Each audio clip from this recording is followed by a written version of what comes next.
there was not this thing of getting called so that you can get initiated. Everyone got initiated. Every single black person on earth was getting initiated. That's where we are losing it today, because we are not getting initiated today. There's no God of the Spirit. We became God as we were living like this as human beings on earth. So basically, one of the reasons that uBungoma is coming to an end is that, one, with every new generation of healers, we are losing knowledge. With every single new generation, we are losing knowledge. Two, the knowledge that we have of uBungoma, again, because of the knowledge that we are losing, is not the original one. When these aliens come and they start to attack you, which Sangoma is going to fix that thing for you today? Do they even know about aliens, Sangomas? They don't. They don't know any of these things. So how are they going to help people if they don't know these things? In a world where Africans have lost their roots, it has become of vital importance to document our ways. In an effort to reverse the brainwashing of the past, where we were made to believe our ways are demonic, we are pressed to create dignified and respectful platforms to unpack our spiritual ways. The views and opinions expressed in this episode are those of the guest and do not necessarily reflect the beliefs or position of this channel, its hosts, or affiliates. This podcast is a platform for open discussions and exploration of various perspectives, including controversial and unconventional ideas. We encourage viewers to think critically, do their own research, and form their own opinions. The content is for informational and entertainment purposes only and should not be taken as fact, advice, or an endorsement of any specific viewpoint. Viewers' discretion is advised. Moya light, Moya bright. Welcome to another episode of Moya Podcast. Thank you so much for all your support and all your, we feel you. The numbers are growing and you guys are engaging. It's incredible. Thank you most especially for watching the adverts till the end. Yes, guys. And obviously, I always thank the rich aunts and the hoodmans of the channel who are members, who make sure that they help us pay the bills. Remember to like, share, and subscribe. So, guys, some episodes, like Langvurvaya, honestly, like, you guys are bullying me, you're pushing me, you're making me call people back because you are just, engaging the episode over and over and over, and this is one of those. We've got KGOSI the Black God here with us again. Comment section keeps going wild. The episode, there is not a day that I don't wake up and there's a new comment and people engaging it. I told you last time, all the stuff is still flying over my head. So I'm like, guys, what are you talking about? I can't see. Where? So it's always nice to have him in the studio to kind of guide those of us who are lost. KGOSI, welcome back. Hi, Sisi, how are you? Mphilile ninjani? Siyaphila. Nkosi, as I was saying, people love your work, Yes. I've seen in the comments. Yes. You saw, ne? So then, why are you here? Okay. So, remember last time, the first thing I said was that I'm not here on Sangoma business. Well, today I'm here on Sangoma business. Oh, okay. Yes, I'm here on Sangoma business today. I want to talk about the origins, the true history of uBungoma, or rather, let me say, traditional healing in general, right? And I want to talk about the current state of traditional healing in Southern Africa, and I want to talk about what's going to happen now moving forward, right? I don't know, should I begin? You may begin. Right. You're going to start from where it comes from, okay? Yes. Okay. From where it comes from where it truly originates. Okay. So this has to do, according to the teachings I've been taught, right? This actually has to do with the fact that we are in this current cycle of self-forgetfulness, right? That has been that has been happening for the past 6,000 years, right? So now I want to go back to before 6,000 years ago, and I want to try and explain how knowledge was then, right? So knowledge back then, before 6,000 years ago, before we had these bodies, back when we were in our original bodies, as I have explained in my previous video, right? Those 7 feet, 8 feet tall, 8 feet tall bodies. The knowledge that we had then was actually divided into 7 parts, right?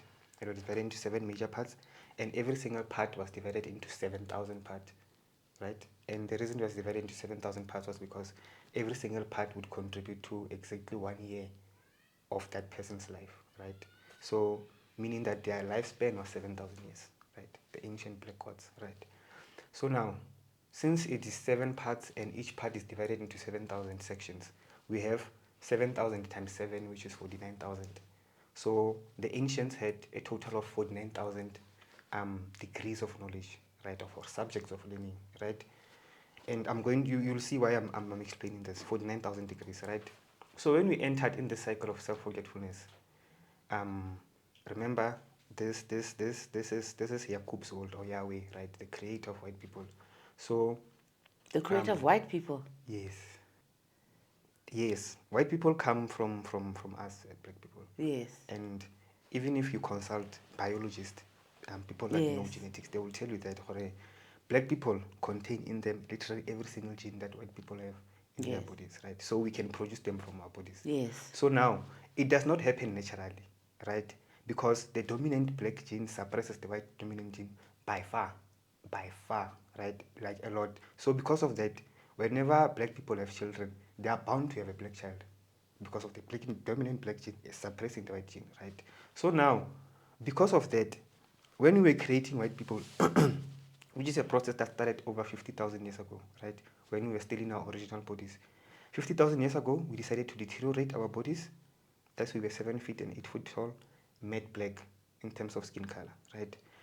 So it was in preparation for this cycle of self-forgetfulness of 6,000 years. So 49,000 years ago, 50,000 years ago, we decided to deteriorate our bodies up until 6,000 years ago, whereby we were in these bodies that we have today that are two-stranded, if I were to say that, if I were to maybe define it in terms of genetics, whereas our original bodies have 12 strands of DNA. Oh my right? word. So you can already imagine the type of deterioration that went through from 12 DNA strands to 2 DNA strands today, right? So we lost 10 of them, right?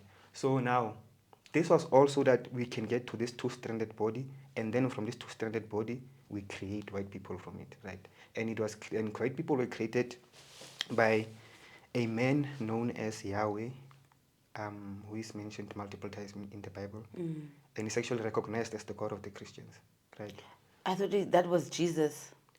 No, Not entirely, no. Yahweh and Jesus are two completely different people. Oh, wow. Yes. So Yahweh is the creator of the light races, and then Jesus is one of the 7 messiahs that came in the past 6,000 years to remind black people who they are. Okay. Yes. So Jesus was the 5th messiah, whose real name was Yeshua, by the way. So now, Yeshua was not Yeshua, sorry, Yahweh or Yakub. That's another name that they use. He was born over 6,000 years ago. Maybe let me say around 6,400 and something years ago, if I were to be like precise. And he was born here in Africa, of course. And in his tribe, which I can talk about as to which tribe is that exactly. But when he was born in his tribe and he underwent his rituals of initiation at puberty and all of that, one day he was actually playing with magnets, right?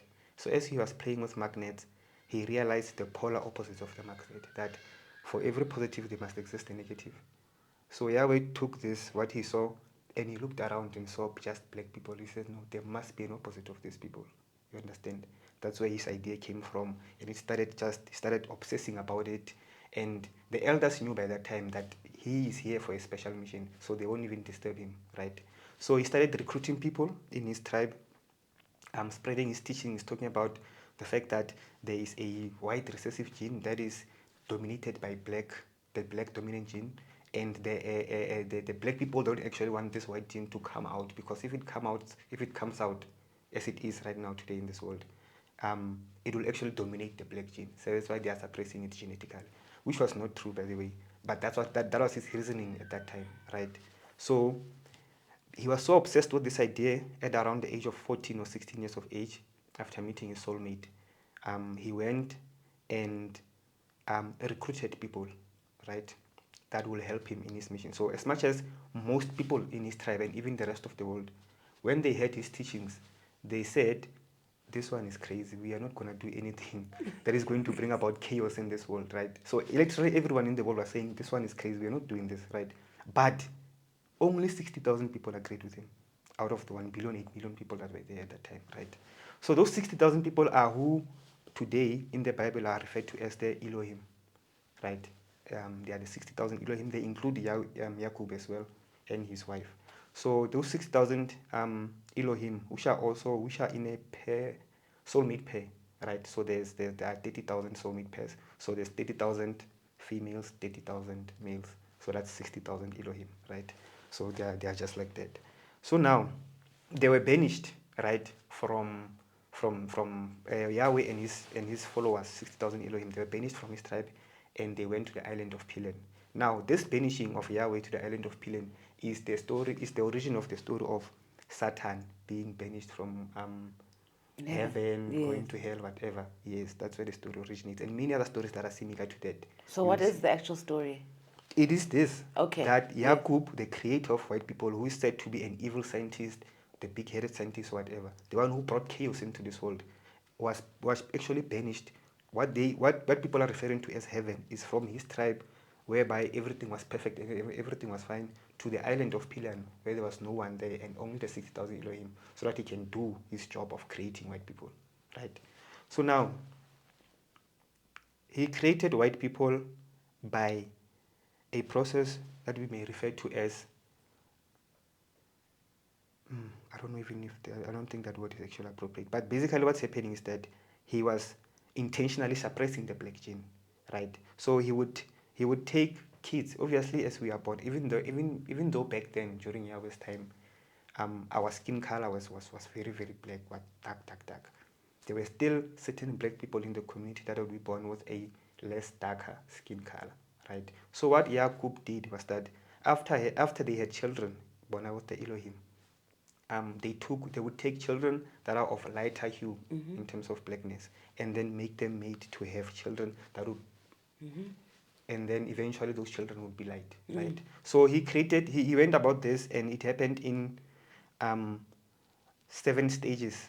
Let me say 7 stages rather, right? So he went and created white people. So for the first 200 years, after intentionally selecting black people that are light to breed for 7 generations, that's when the first race came about. It's called this is the red race, right? If I'm not mistaken. Yes, for the first 200 years. And then the second 200 years, again for 7 generations, until the yellow race was born, right? And then again, this is 200 years as well.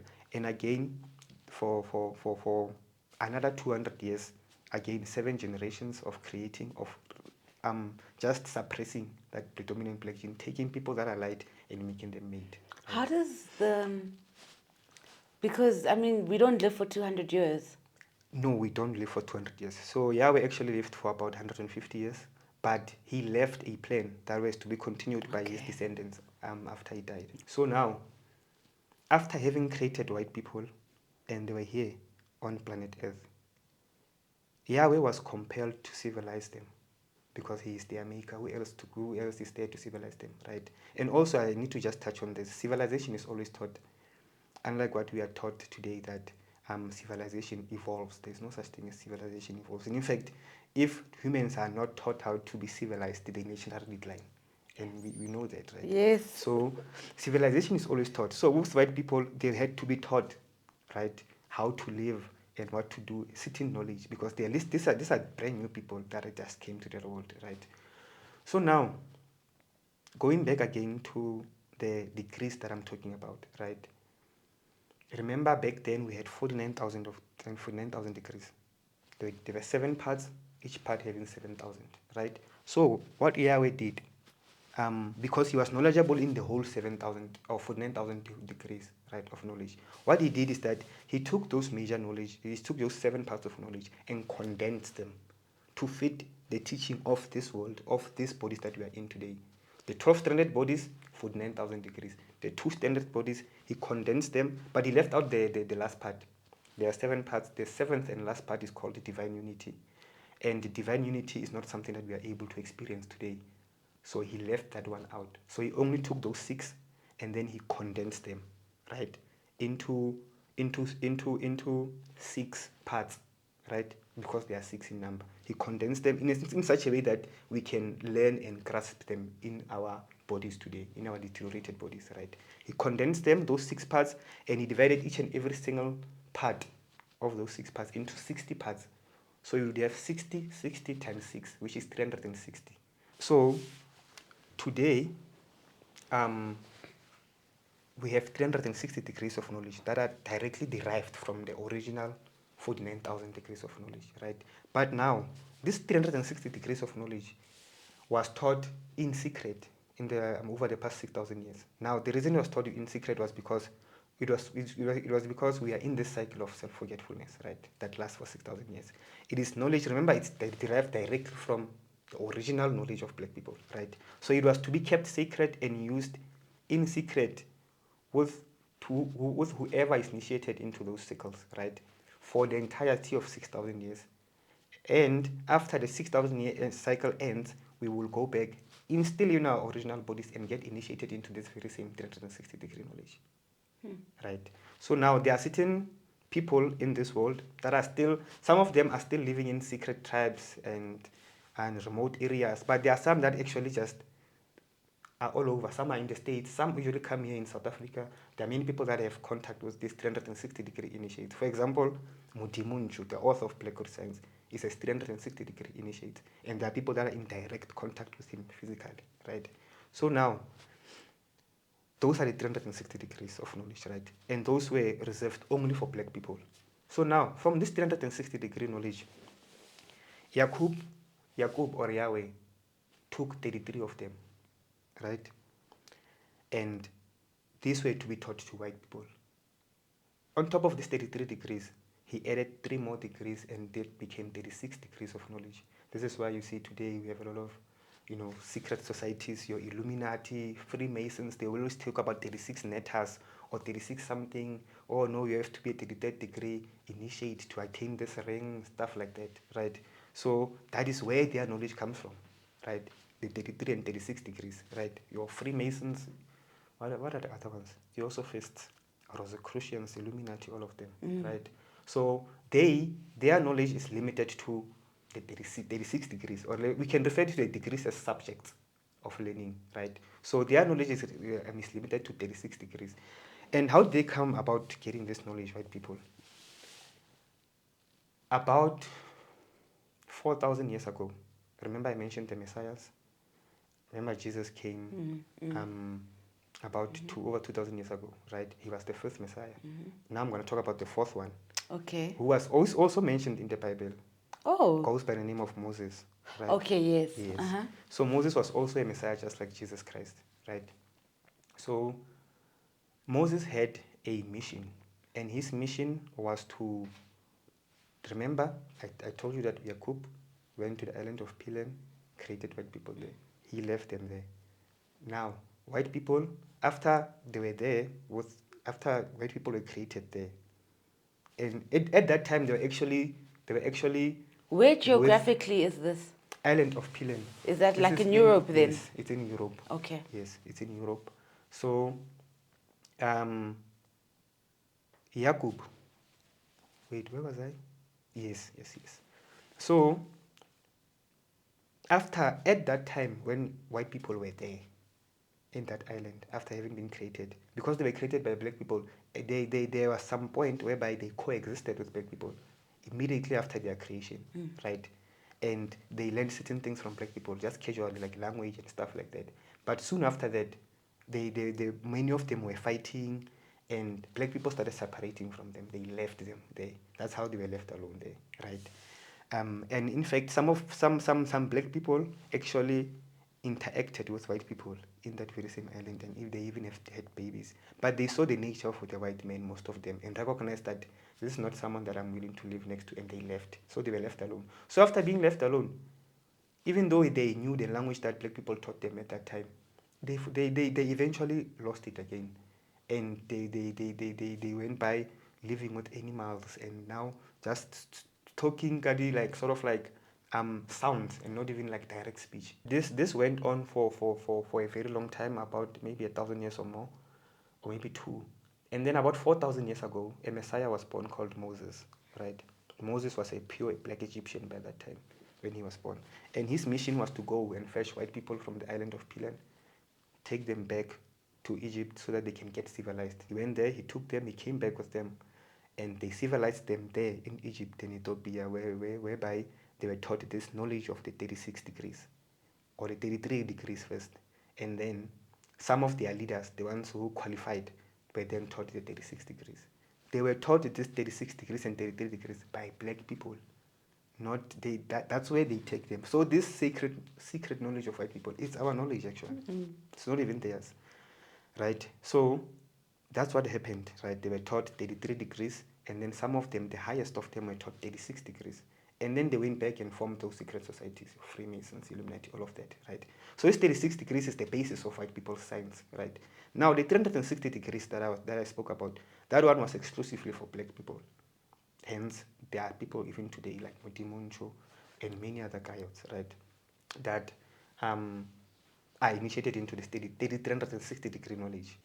Right, still on Moses. Moses fetched white people from the Caucasus Mountains of Europe, and he went with them to Egypt to be civilized there. And they taught about their creator, Yahweh, whose full name, by the way, is KGOSI Yabahweu, or KGOSI Yabasweu. So that's where the actual name of Yahweh comes from, right? It's KGOSI Yabasweu, but then we were not calling him KGOSI Yabasweu because of we knew he's the king of white people, so we didn't have to every time when we see him call hey KGOSI Yabasweu. No, so we would just abbreviate it and say Yabasweu.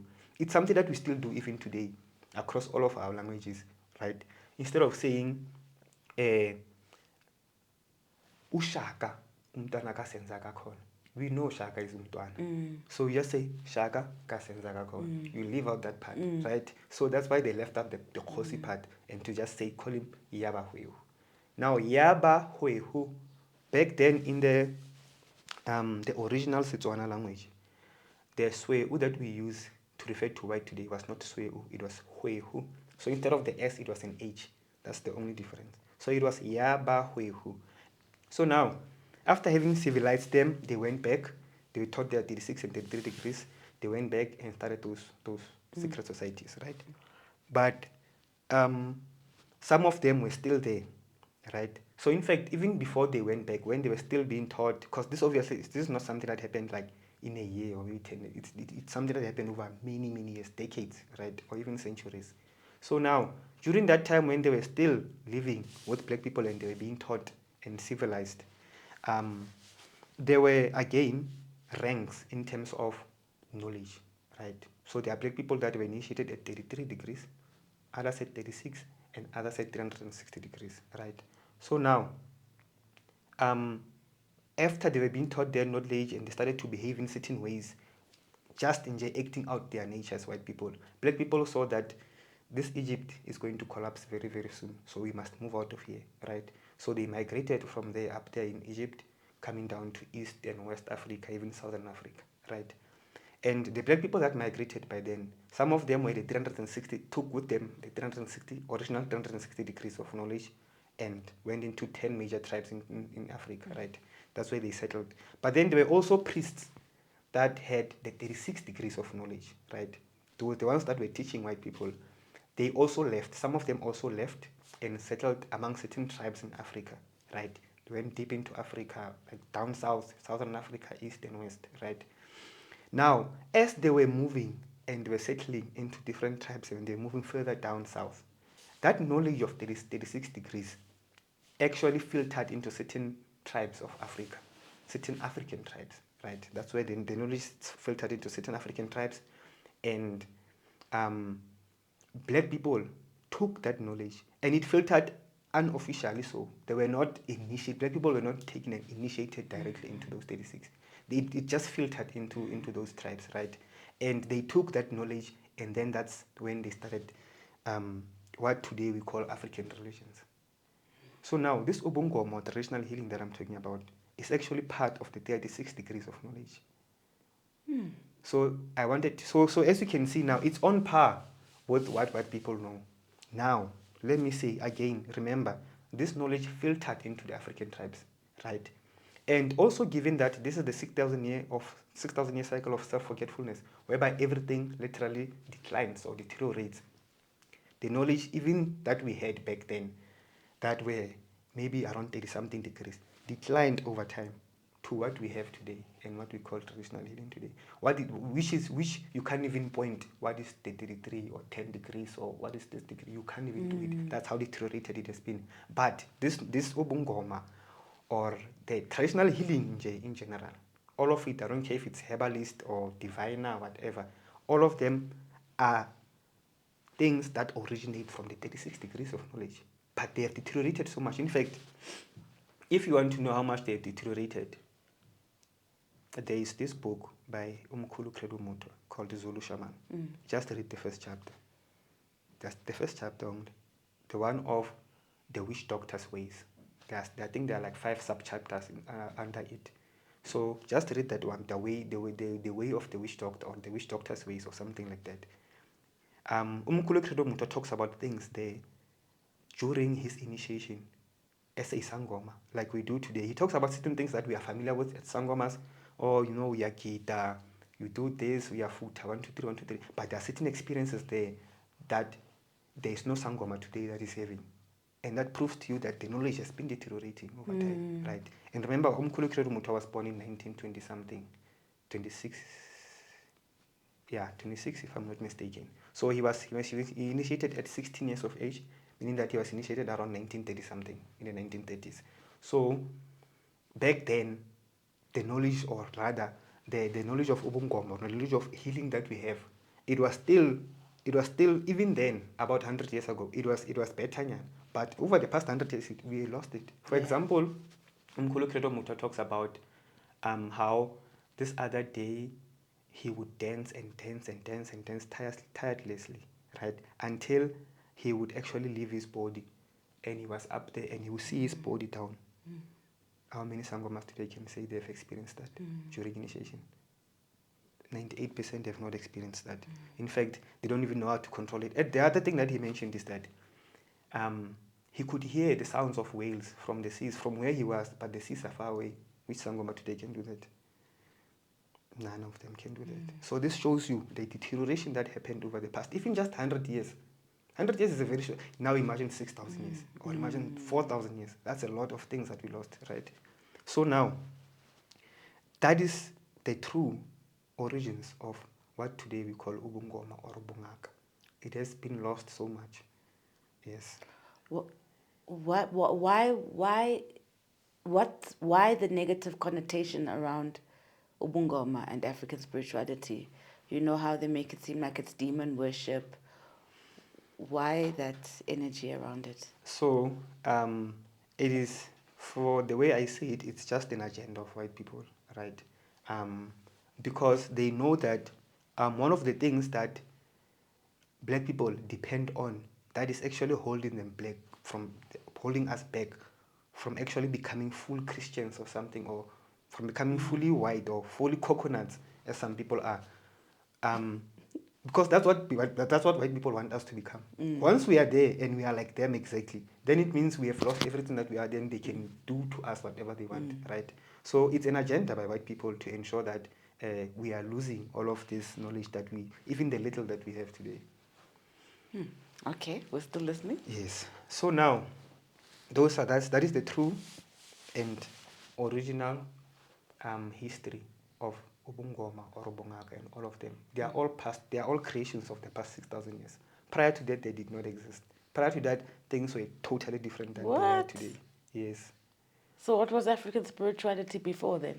The original one, right? So now, remember, I told you that black people back then had 12 strands of DNA, and they had 7,000, let me say 49,000 degrees of knowledge, actually, right? Rather, 7,000, actually, I was going to say 7, they lived for 7,000 years, or approximately 7,000 years, right? So now, with African spirituality, how it was back then, it is not how it is today. Today, African spirituality is taken to be something that belongs to a certain group of people. No, you must get called, or no, you must get a calling, go initiate. Because that's the only spirituality really that we know as black people. It's just Bongaka, there's nothing else. Okay, when I say Bongaka traditional healing, I'm including everything, including prophecy, the propheta, all of them. All of them, just under that bundle of uBungoma, right? So there was not this thing of getting called so that you can get initiated. Everyone got initiated.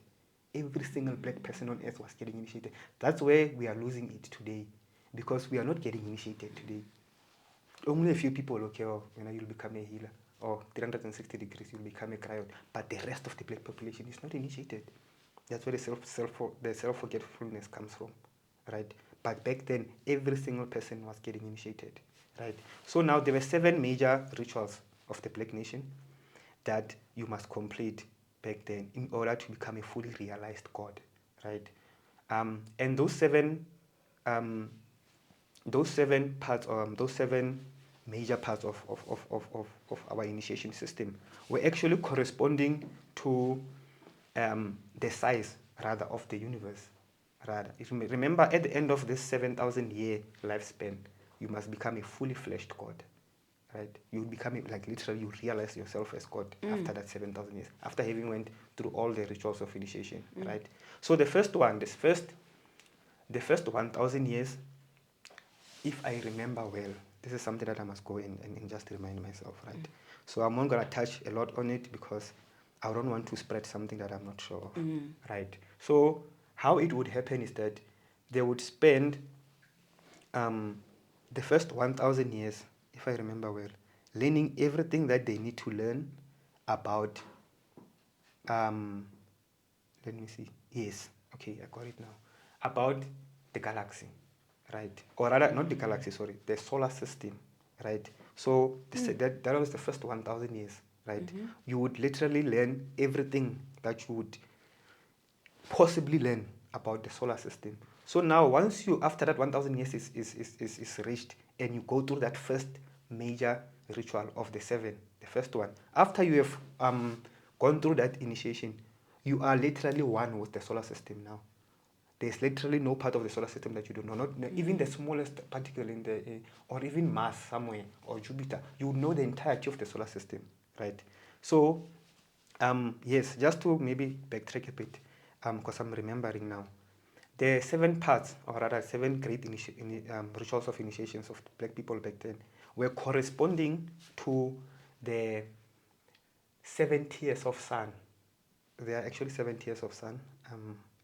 Yeah, I don't know if I should get into that. Please unpack that first. Yeah. Right. Because as you were saying solar system, I was like, okay, we know that as the sun, but you're saying a system, so.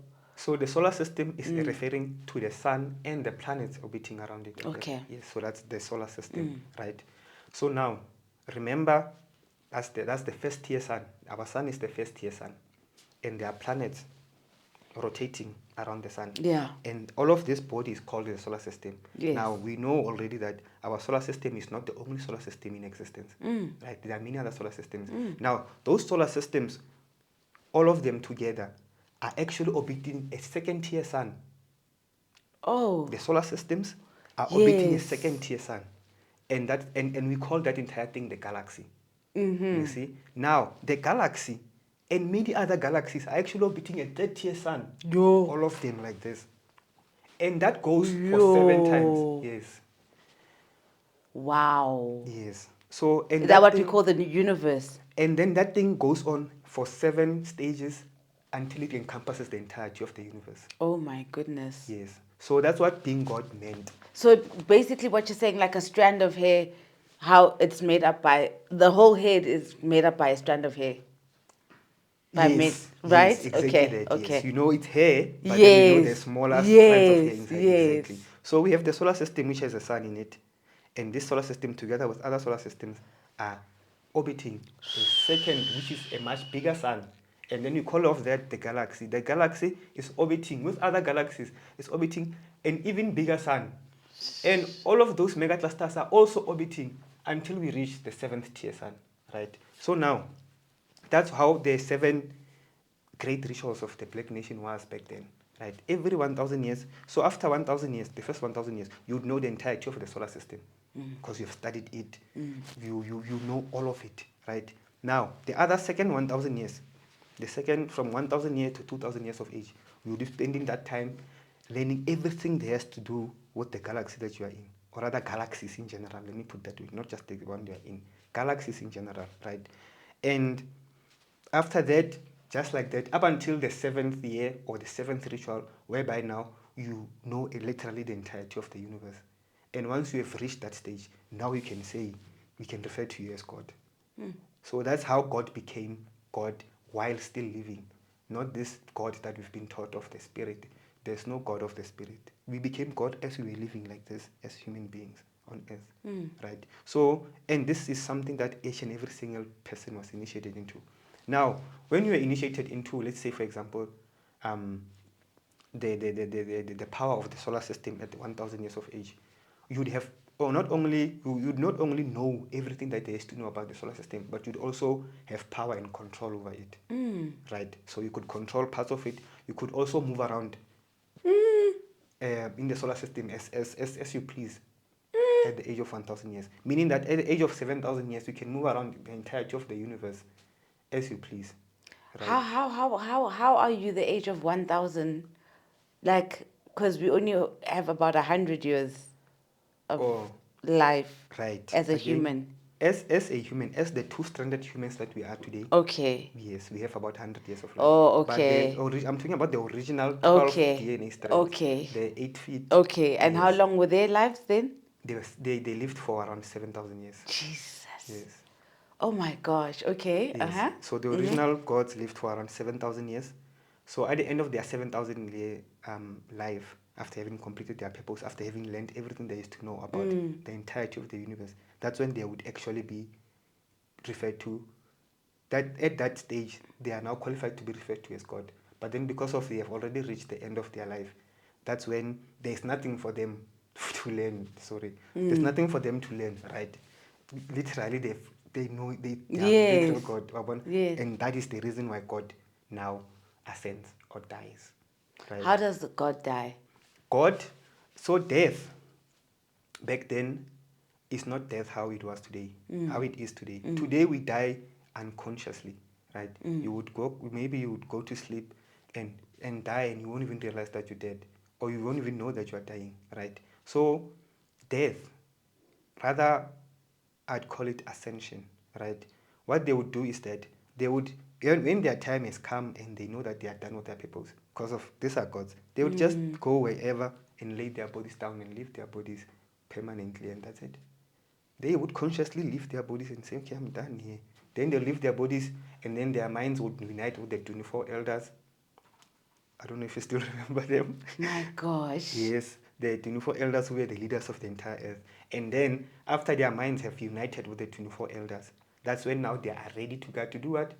Come back again for the human experience, start from zero again and do it all over Oh again. my gosh. And this thing has been continuing, has been in existence from since the beginning with no beginning, for eternity, essentially. Yes. Yes. So this is the cycle that has been going on. Even today, it's still going on. It never stops. So we come down, we Come learn, down, we live, go the and then we experience, go and then back. go back, and then come back again. That's it. That's all that God does. Because when in the spirit, God knows. Remember, knowledge. If you pay attention to knowledge, it's an abstract thing. You can't touch knowledge. Yes. Right? It's Yes. something that exists in the mind, and so in the spirit or in the mind or in heaven, because that's what heaven actually is.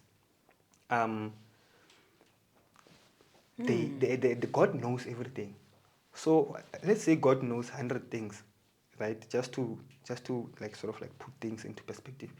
Let's say God knows 100 things. What God does is that, okay, I know 100 things. Okay, I need to experience this one. I take this thing, I go and live, and then I experience that. Because knowledge and experience are two different things. It's different to say, I know that alcohol is bad for you and you shouldn't drink it. Yes. And drinking it and experiencing for yourself and being Yes. drunk and being like, oh, Yes. so that's okay. Now you actually know Yes. from experience. So that's how God it increases, right? He knows something and then he comes down to earth to experience it himself, and then that's it, goes back. God in the form of black people.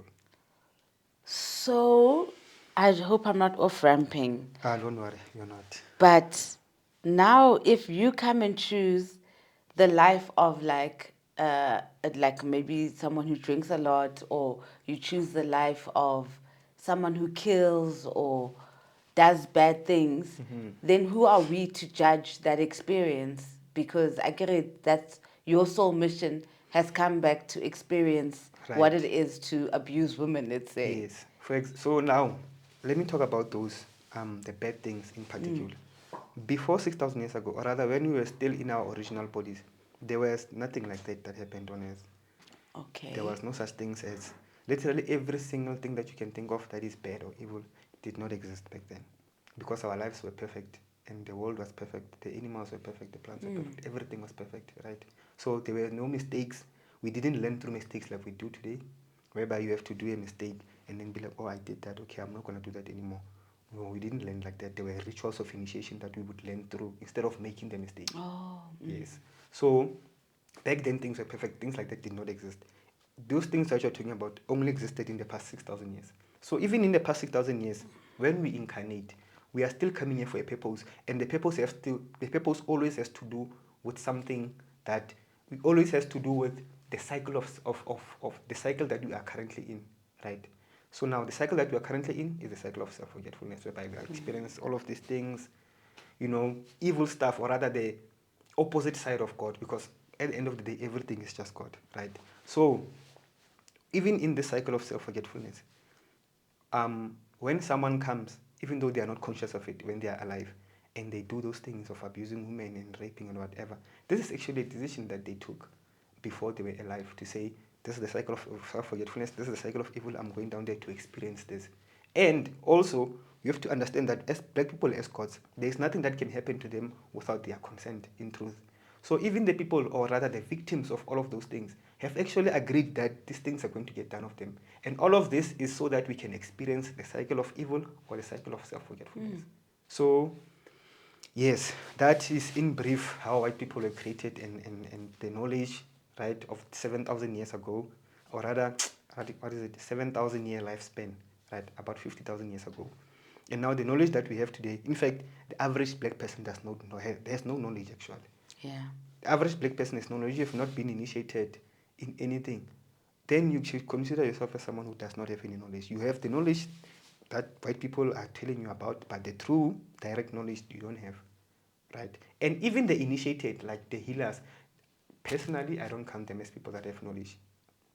They might get offended by this, but I don't, because first of all, what they have is incomplete. And whenever you have something that is incomplete, it's dangerous, because we will never know how to use it Yes. in the right way, Yes. which is where ukutagata comes in now. Yes. Right. So now, before I get into that, right, I wanted to talk about how modern uBungoma. Actually, let me not go there. Let me not go there first. Let me not go there. There's another topic I wanted to touch on, which is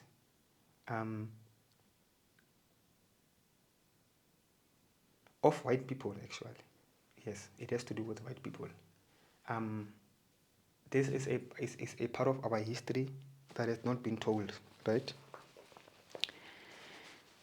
So, before colonization, before slavery, before all of those things, before white people came with their ships to Africa, basically,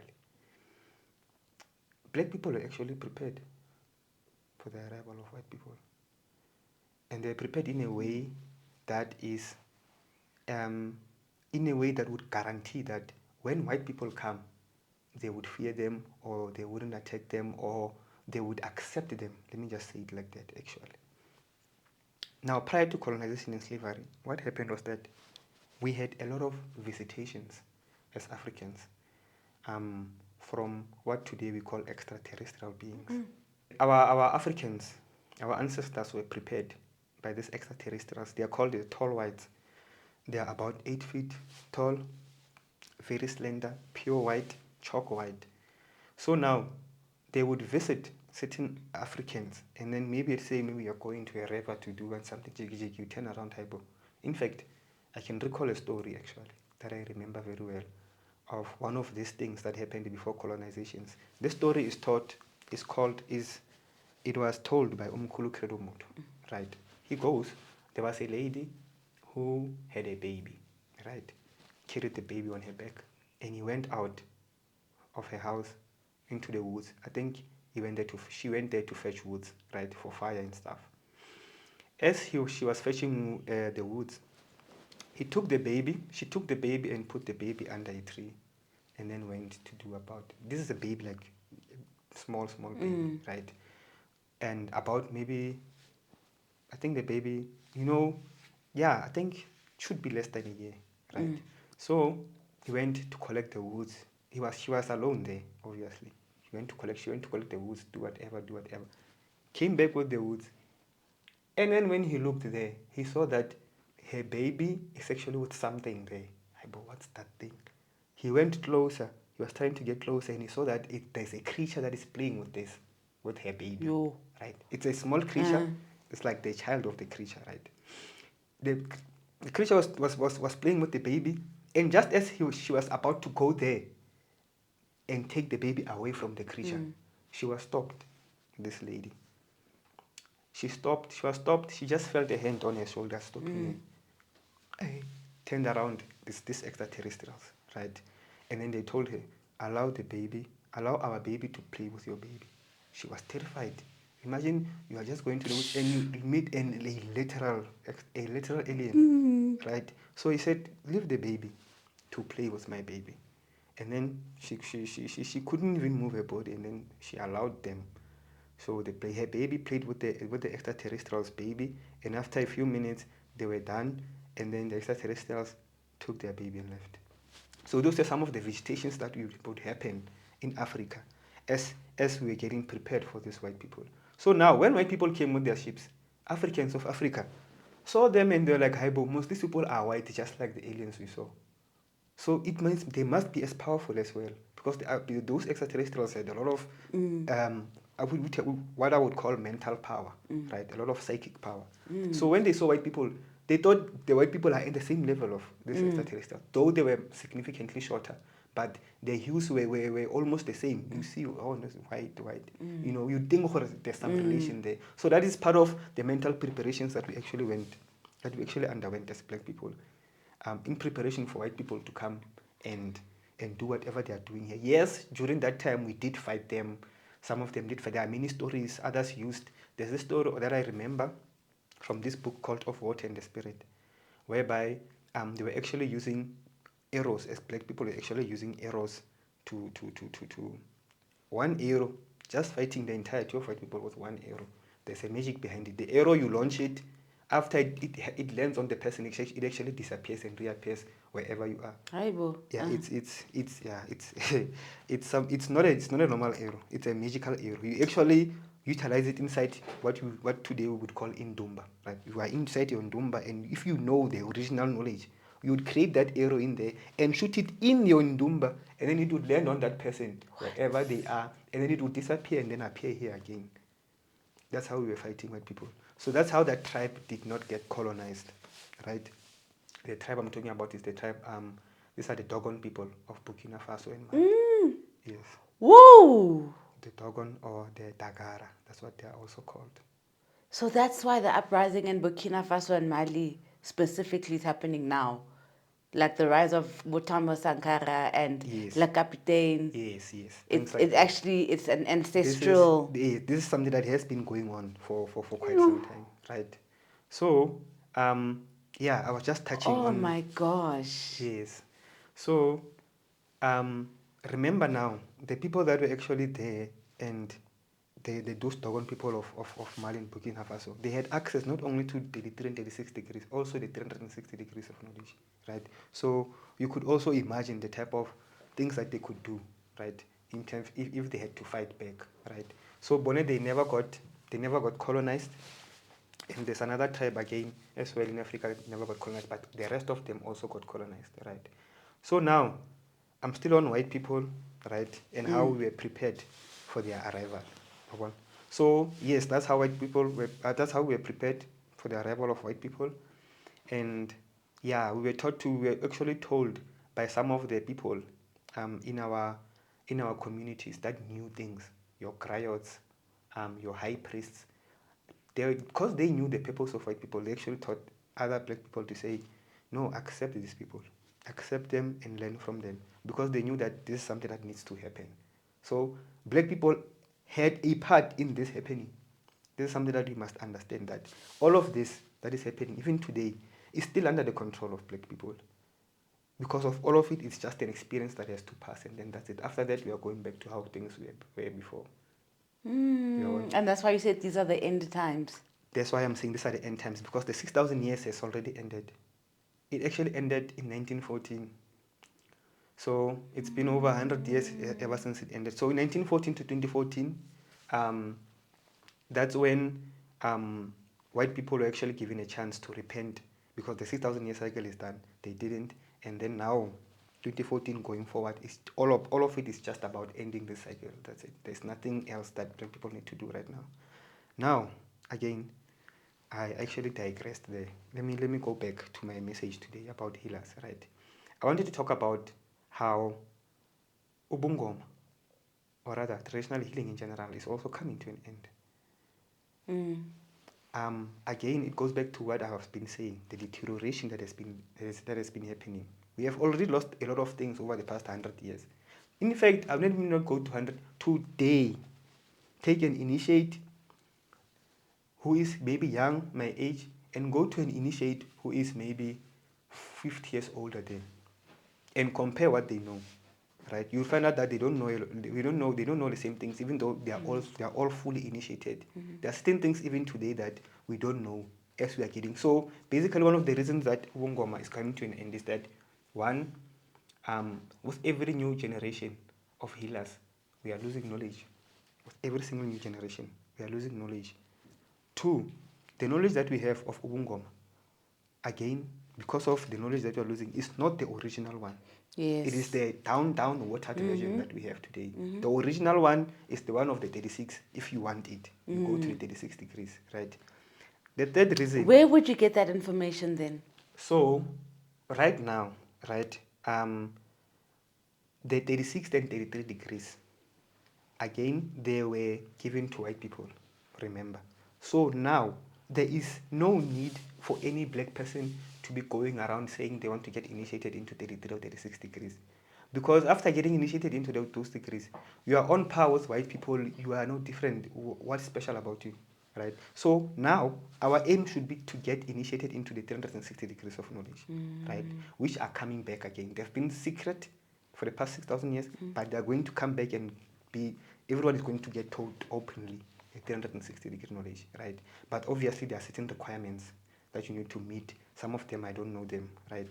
There are certain tests that you go through personally, and once you have passed all those tests, there's a teacher that will come and approach you, and then they'll take you for initiation, and that's basically what happens. Because the people that are actually going to initiate you, the ones that are initiated under the 360 degrees of knowledge, have the power to view you, or look at you, or look at your life from wherever they are, and monitor everything from wherever they are. If they see that you are a potential initiate, they can monitor everything from wherever they are. They can remote view.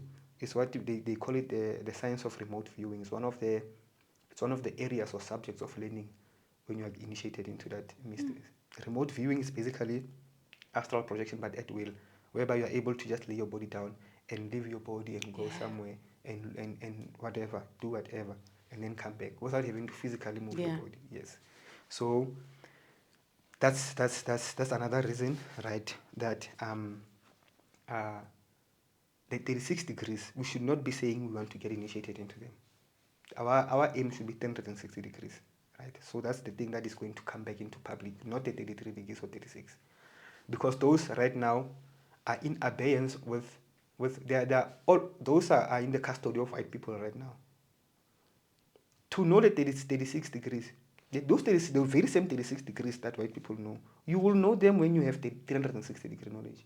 They are just a small part of a bigger thing, right? So that's why that's where people should be going to. But then I'll touch on that just now. Again, another reason why uBungoma is coming to an end. There is this thing that is happening today which will actually prove to you why uBungoma is part of the 36 degrees, whereby we see white people getting initiated as sangomas. I mean, I think if there is no sign for someone out there to know that uBungoma is coming to an end, that is one of the signs. Wherever white people go, they destroy. So as they are here now, most uBungoma and healing and everything, they are going to destroy it eventually. It is exactly what is going to happen. But yeah, so uBungoma is coming to an end. It will actually get to a point whereby it is not even recognized. It's getting there slowly, right? But this is not So something then what's that... going to happen? What's going to be our spirituality then if uBungoma? Again, remember I told you that the 360 degree will slowly come into practice. Okay. So as uBungoma fades away, you will start, there's more and more people that will get initiated into 360 degrees of knowledge. And those people, from those 360 degrees of knowledge, some of them are griots, some of them are teachers, some of them are historians, some of them are healers. Those are the ones that are going to replace these healers that we have today. The ones that have been initiated under the 360 degrees of knowledge. Those are the people that are going to replace the sangomas that we have today that are dying out, right? So that's one of the reasons, right, that white people are tossing about what's going on. Second thing, again, goes back to what I was saying. uBungoma is incomplete as an order. This is the fourth thing actually. It's incomplete as an order. Because, like again, this thing, like I said again, this thing falls under 36 degrees of knowledge, but it has deteriorated. We have lost that. It's not even 10 degrees or 5 degrees. We don't even know what's going on. We are just doing things, right? So we can't even specify horror. This is what I'm leading, this. Nothing like that. So we have lost a lot of it, right? So, uBungoma, another reason is that uBungoma, besides this one of uBungoma not fitting into the new world that's coming because it's incomplete. The first one is that uBungoma actually does not have the necessary tools to cure the illnesses of modern black people. And in fact, the illnesses that black people are going to experience in the next coming few decades, uBungoma cannot help. And if you look at South Africa, if you look, in fact, African spirituality, it's actually the backbone of Africans. Even when you go there and work at the highest level, as a CEO and what, when everything goes down, you will remember that there's a sangoma somewhere, right? And you'll go consult. even when sometimes when Western doctors can't help you, you say, okay, I cannot choice. Even as a Christian, now I have to go to sangoma now, to sangoma for. So literally, sangomas are our last line, and I'm here to say our last line is actually not that thing that we can trust today because it's deteriorated, it's dying out. Our last line of defense. So now what happens when our last line of defense dies out? Are we just going to be left with nothing? That can be, right? So yeah, it is dying out. It does not fit into what's coming. They won't be able to heal. For example, Umkhulu Mutwa during apartheid, back when we were still being tormented by these creatures, because he talks a lot about those creatures. He talks about a story whereby people would actually get attacked by these grey aliens. The grey aliens are the ones that are short, about 3 or 4 feet tall. Very, very cool. In fact, the Zulu people call them amantinda. The ones with the huge glossy eyes, small noses, small lips as well.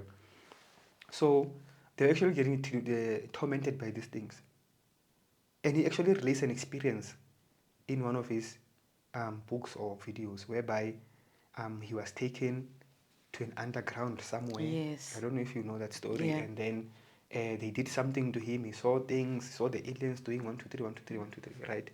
But even prior to that, he would tell you that there are certain people that would get attacked by aliens and they would go to him. Because other healers, of course, the normal ones, would not be able to help. Umkhulu Muta was more than a healer at that time, right? Because he was also a griot, by the way. So they would go to him with scratches of these creatures, of aliens. And the torment in general torment, I'm here to seek help. This is what's happened to me. Because at that time, doctors can't help you. The traditional healers around you that we have today can't help you. So where are you going to go now? Those are the problems that are coming for us as South Africans. When these aliens come and they start to attack you, which Sangoma is going to fix that thing for you today? Do they even know about aliens, Sangomas? They don't. They don't know any of these things. So how are they going to help people if they don't know these things? So this is a very, very serious thing that is going on actually in the world of uBungoma, whereby they actually don't know anything. That's why today they are turning out to be like white people, and all they talk about is ukutwala, uktagata, to use what is this thing, whatever that they do. That's all that now uBungoma has come to be, Yes. right? And that is and also that in its own that thing is actually a sign of deterioration. The fact that a science or an order is used in a bad way or a negative way is a sign that this order is deteriorating, right? So that's another reason why uBungoma is deteriorating. Also, uBungoma actually has influence right now of extraterrestrials, right? Already today there are certain sangomas that are working with extraterrestrials. Amen. Yes. So this sangomas, actually I was watching an interview not so long ago. I will talk about it. They say ukutwala, cutting edge interview. This man says there's something in his Ndomba that he works with. This thing does not go outside. It's just in there. It runs underground, comes back into Ndomba, does its job, goes back in Vatvat. In fact, he has his board there, and he has the picture of the creature there on his board, there by Umhlabu Yalingana, right? So people, what people don't know is that this thing that this man is using, which we refer to as the tokolosi, because there's the difference between tokolosi and mantindani and all these other aliens. What people don't know is that this thing is actually an extraterrestrial as well. The thing that we refer to as a tokolosi. Yes. So they're working with a tokolosi and they don't even know that it's an extraterrestrial. Now, if you go listen to that interview, he said, the interviewer asked, "Is this a beast?" He went mad. He was like, no, you don't call it a beast. This is a human. This is a man. Just that he's different. He is short. The looks are ugly, but he does not want to be called a thing or Islam. He wants to be called a human. This is the agenda again of the aliens that they are coming in with, to say they are trying to get closer to us, and at the end of the day they are going to make it seem as if they are our creators or something, right? So yeah, it's just a lot of things that is happening in terms of uBungoma right now. So I think maybe in a decade or so, to be honest, at that time, maybe that's when most of uBungoma that we see today would have just deteriorated to a point whereby it's even unrecognizable. That's where people are getting to today, because they also see that, okay, sharp, I don't want to be a Christian. I want African spirituality, but where do I go for African spirituality?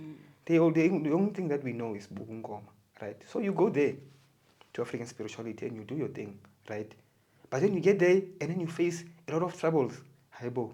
Most this healer, I went there and he didn't help me, but he took my money. Oh, so now healers lie. Oh, so now they can. Oh, okay. So now if you discover all these problems, you're like, Haibo. Yeah. God, where am I supposed to go now? Abon. So that is what I'm here for. To say that, yes, to say that when these things happen, people should not be, what is it?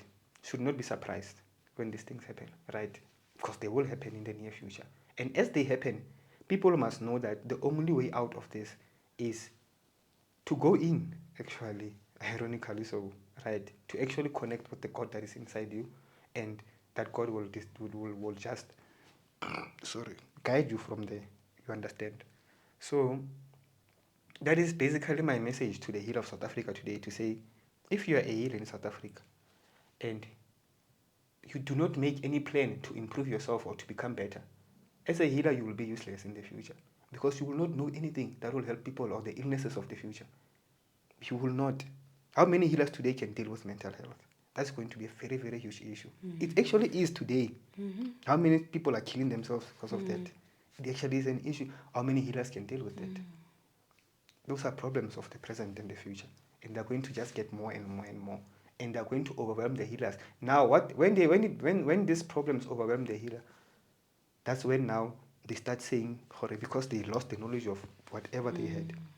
Start focusing more on the darker side now.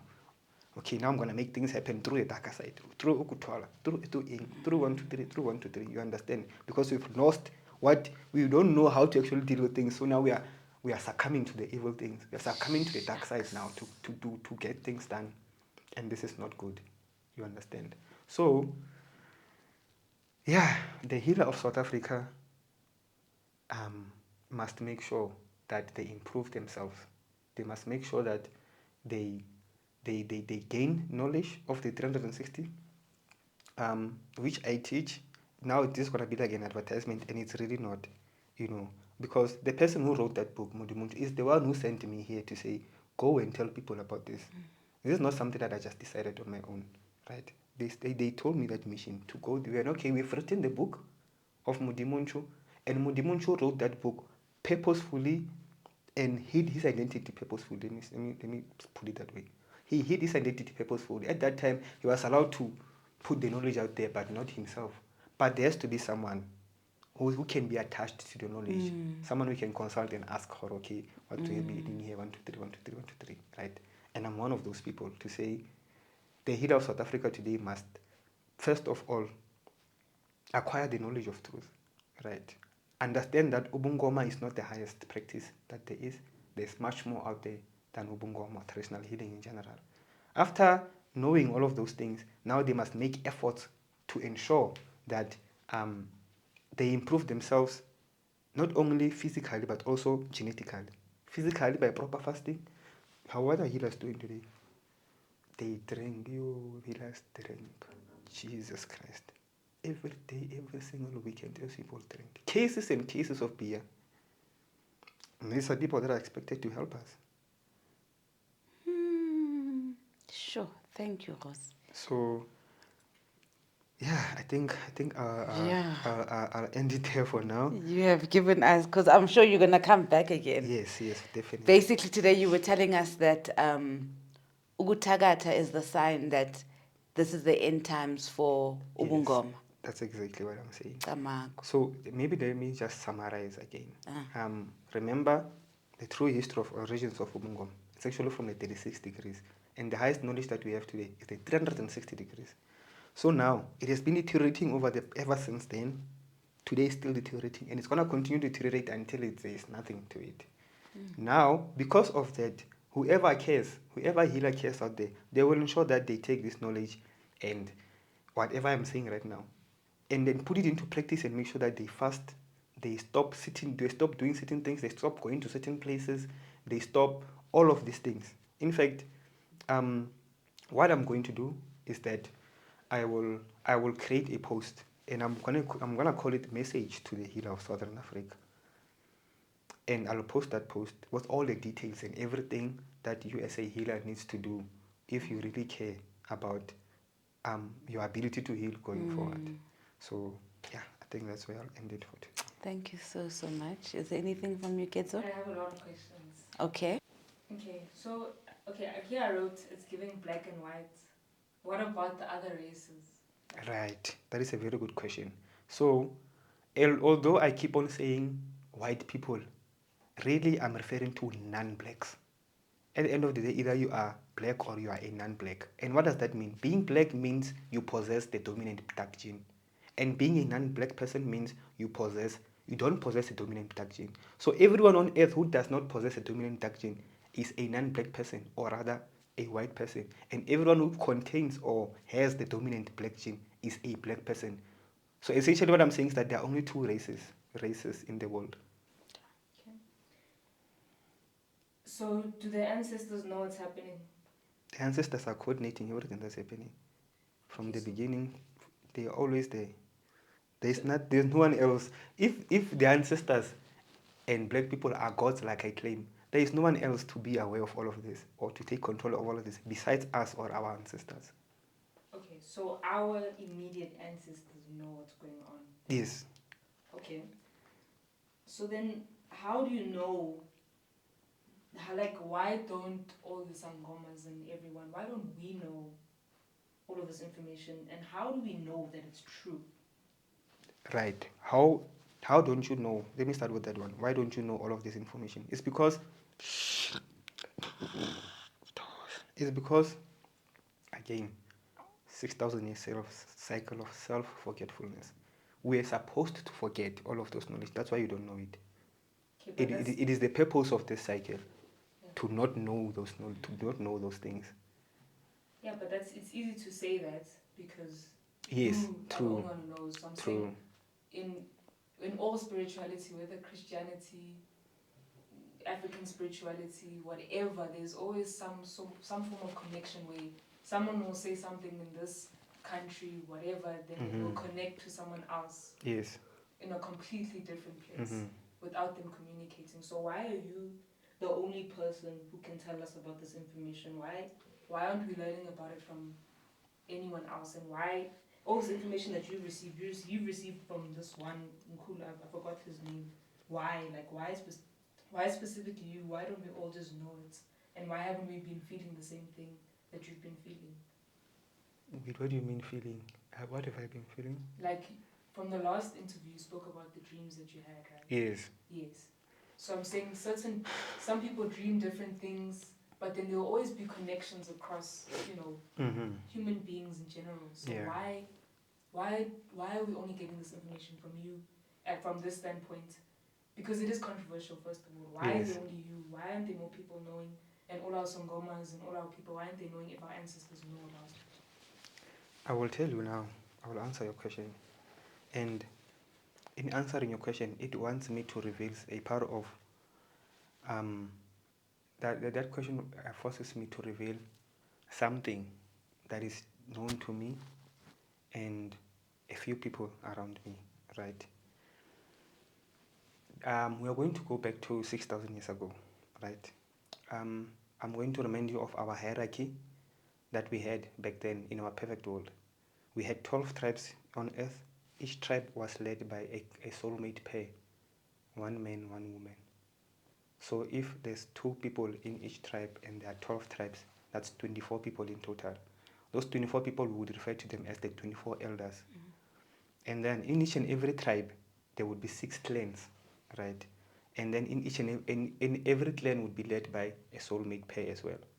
So in a tribe, would have 2, 2, 2, which is 12 in a tribe, and then the other 12 tribes. So that's 144 in total. We call them the 144 chiefs. In each clan, there were 1,000 towns, and each town was led by a soulmate pair again, a man and a woman.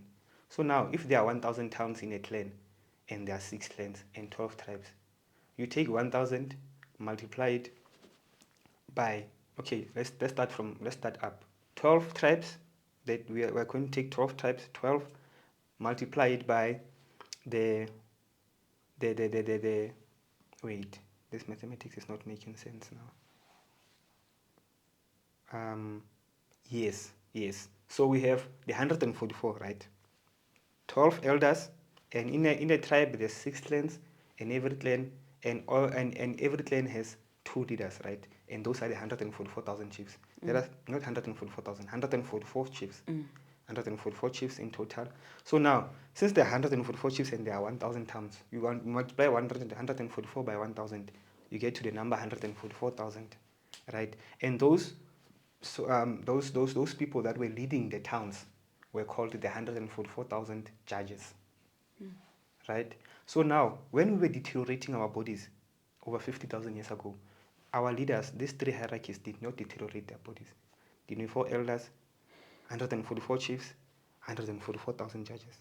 So now, believe it or not, on this very earth, today as we speak, the 144,000, the 144 chiefs and the 24 elders are present here in their original 12-stranded DNA bodies. The 24 elders and 144 We just chiefs. don't know who they are. No. If you would see them, you'd recognize them immediately because they are tall, they are matte black. You would recognize them. Just that they are not in the public. Okay. Obviously, this again makes it difficult to believe that they exist, but that's not the point. The point is here, on the 144,000 judges, right? 6,000 years ago, the 144,000 judges did not deteriorate their bodies because they knew that there's a certain purpose attached to their bodies, right? So what they did was that they died consciously. They laid their bodies there and left their bodies. Those bodies were actually taken, all of them, all 144,000 of them, and they were stored under the Great Pyramid of Giza.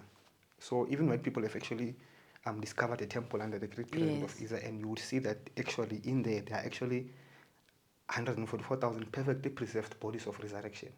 Now these bodies of resurrection, these 144,000 bodies of the judges, were to be used as the bodies of resurrection. The very same judges that are going to be born, that were alive 6,000 years ago, and they were in their original bodies and left those bodies, are the same judges that are alive today in the normal human bodies. And those people are supposed to get to a point in their spirituality whereby they also consciously leave their bodies to occupy one of the 144,000 original bodies. And that is how we are going to get back to how things were before, right? The 144,000 people will come, and they are the ones that are going to mate and populate the earth up until they are only original bodies again on earth. So that is the plan of the ancestors of how we are going to go back. So now, in touching what you said, why is it me and stuff like that? First of all, in fact, most of the 144,000 judges have already resurrected, actually. I am told by people that know that actually over 100,000 of them have resurrected. So we are left with about 36,000. So as you can also see from that number, we are there already, right? So those people, those 144,000 judges, are because of their purpose as judges and the ones that are going to come and take over the world. They are usually given a mission in their normal two-stranded bodies before they occupy their original bodies. So I say that to say that I am part of those people. I am part of the 144,000. It has been revealed to me many, many times, right? So that is why it's me. And that's why it was Mudimunch as well, because he's also part of the 144,000. So now, I'm not the only one. You're going to see many, many more people.